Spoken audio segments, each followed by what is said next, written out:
Gérard, dites-moi, vous avez un polar? Oui, c'est vraiment pour vous faire plaisir, hein. Enfin, ceci dit, c'est un excellentissime polar. Le monsieur Wendell U3, mais il est tout seul, hein. Mon Dieu, c'est effrayant. Alors, je recommande, il s'appelle Wendell U3. Ça s'appelle La Loi des Hommes, c'est aux éditions Slatkin. Alors Slatkin, ils ont des très bons bouquins, mais il faut les avoir, hein. C'est suisse. Alors, je ne fais pas de ostracisme sur les Suisses, hein, mais voilà.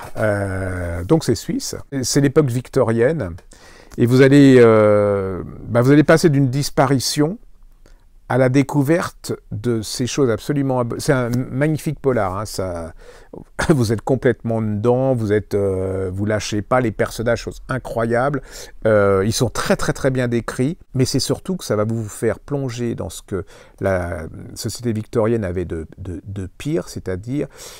comment on dit, l'utilisation des enfants sexuellement, vous voyez, on les vendait, on les utilisait pour les grands bourgeois, pour les aristocrates anglais, et on prenait des gens très très pauvres, des enfants pauvres, on les recueillait même dans certains orphelinats pour mieux les louer ou les vendre, vous voyez, à des gens pour qu'ils puissent faire des choses absolument abominables avec eux. C'est vrai que le portrait que je vous fais là, il n'est pas très rutilant, mais en fait, il utilise le polar pour vous montrer ce qu'était cette époque, et on sait maintenant qu'à notre époque, dans certains coins de notre pays, c'est peut-être beaucoup plus discret, mais ça existe toujours quand on sait qu'il y a près de 30% des enfants qui subissent l'inceste et des choses comme ça. C'est une machine à remonter le temps, hein, donc c'est passionnant. Vous voulez savoir ce qui se passe, vous voulez savoir qui se cache derrière ces commerçants de l'horreur. C'est plus qu'un polar, hein, c'est vraiment carrément un roman historique, c'est carrément un essai historique. C'est dégueulasse, il n'y a pas d'autre mot, mais ça vous montre ce qu'était cette époque derrière les grands écrivains anglais, les grands intellectuels anglais, derrière ce charme anglais, la tasse de thé. Ça, c'est les coulisses de l'époque victorienne